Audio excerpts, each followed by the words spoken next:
1 year ago, I moved from a busy town in the suburbs to my little cottage here in the countryside. Although I certainly expected my life to change, I wasn't anticipating the transformation that occurred in the year ahead. At first, living out here was a bit of an adjustment for me. Being used to the convenience of suburban living, where grocery stores, shops, and all of the amenities I needed were only a short drive away, it definitely took some time for me to find my footing and learn a different, slower way of life. But what seemed like obstacles in the beginning ended up becoming some of my favorite things about living more rurally.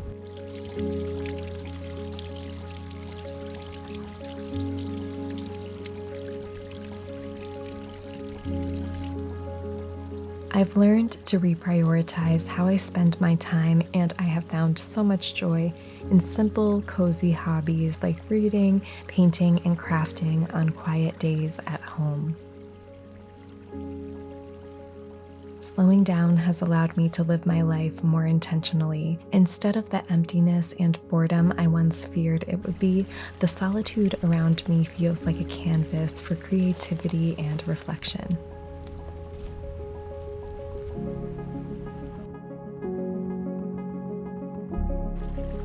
My connection to the earth and the seasons has also deepened in ways I never anticipated. I spend so much more time outside than I did before, and I've developed an awareness of subtle changes in nature from week to week as a result. I recently learned that in the traditional Japanese calendar, the year is divided into not 4, but 72 micro-seasons based on the small shifts in nature and agricultural practices unique to each period. In this ancient system, which was adapted from China's lunisolar calendar centuries ago, micro-seasons change every 5 days, and each season has a beautiful and very descriptive name such as mist starts to linger, irises bloom, and swallows return in English. This week, we are in the first cherry blossoms micro-season according to the calendar, and although the dates are approximate and these changes are of course different depending on where you live, I think this is such a beautiful way to observe the natural world with even greater attention and reverence.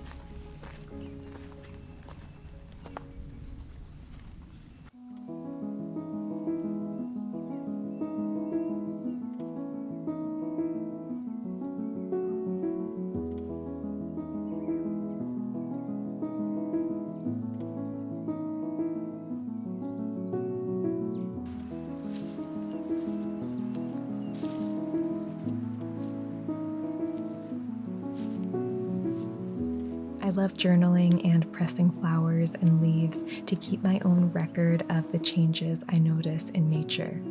I think that there is something so powerful about documenting life based on the seasons, and I try to let the rhythms of nature guide my own life as much as I can.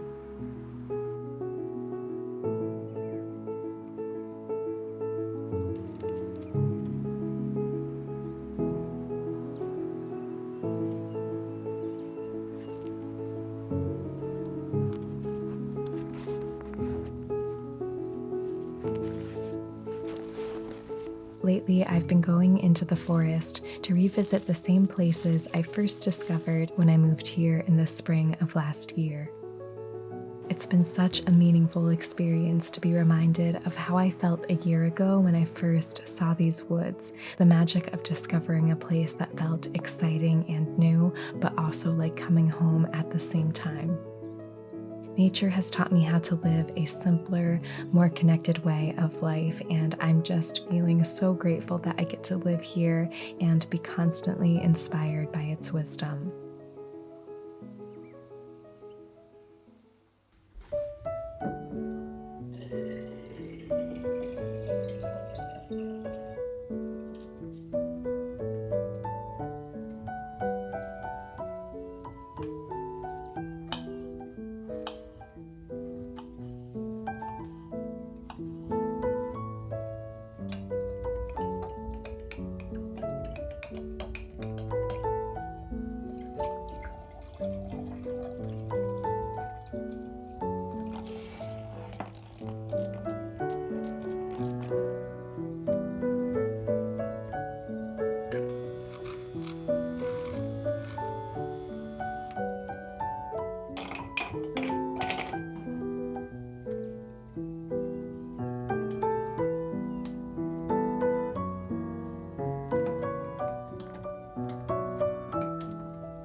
So I have a new DIY that I'm so excited to share with you.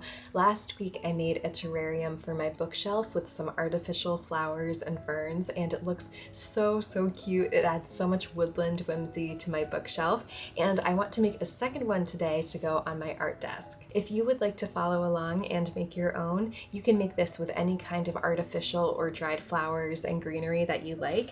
I'm going to be using these artificial blue poppies. I love how they look. I think they're so pretty and whimsical, and I'm going to use these ferns that I got from the craft store.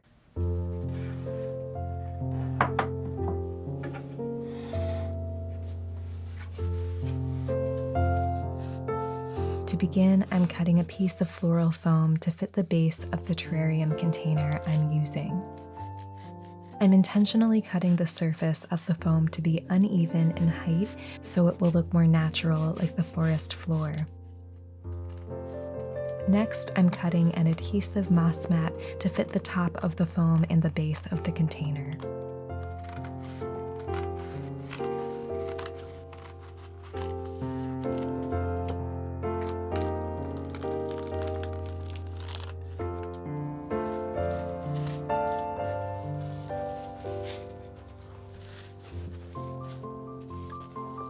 Then I'm cutting and arranging artificial flowers and ferns by sticking them through the moss mat and into the foam.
I planted microgreens as part of my windowsill garden a few weeks ago, and I'm so excited to finally harvest and enjoy them.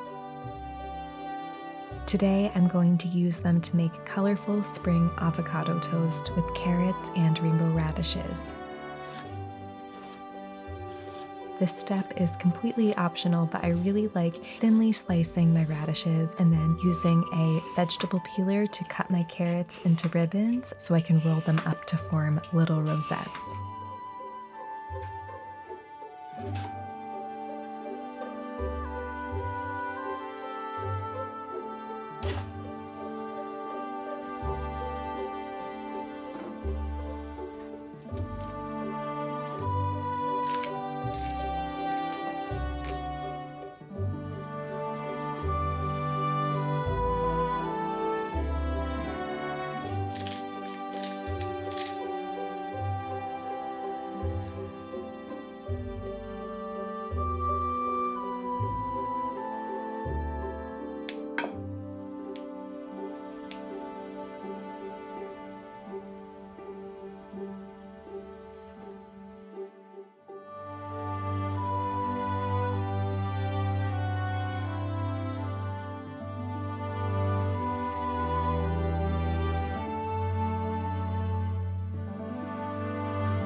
all so much for spending the day with me, friends. It was such a perfect spring day, and I'm so glad I could share it with you. I'm about to put on an audiobook and start a new crochet project. Lately, that has been my favorite evening activity. Before I go to bed, I will spend a couple of hours listening to an audiobook and crocheting, and it has just been so relaxing and so much fun. Which reminds me, I just finished a crochet project that I'm so excited to show you. I'll be right back. I'll go grab it.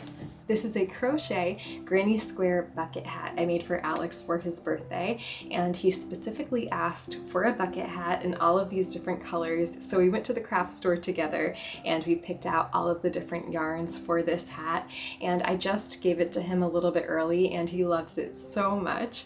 I'll try it on for you so you can see what it looks like on. It's a little bit big on me because it's a men's size, but I think it looks so cute and I'm so excited for him to wear it this summer. And to make it, I followed a YouTube tutorial with a free pattern, and it was super easy to follow and really fun to make. So I will link that for you below in case you'd like to make one too. So right now I'm reading the last book in the Throne of Glass series by Sarah J. Maas. It's called Kingdom of Ash, and it's so good so far. I'm only a couple of chapters in and I love it so much. There's just like so many things happening all at once, and I can't put it down.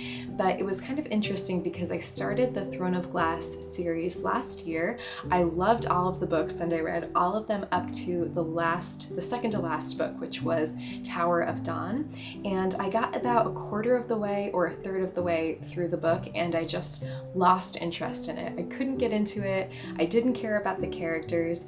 And then I picked it up a couple of weeks ago on audiobook, and for whatever reason, I just loved it. This book is focused on one of the characters in the overall Throne of Glass series, and at the beginning of the book, I did not like him at all. That's probably why I couldn't get into it very much, because I couldn't stand him.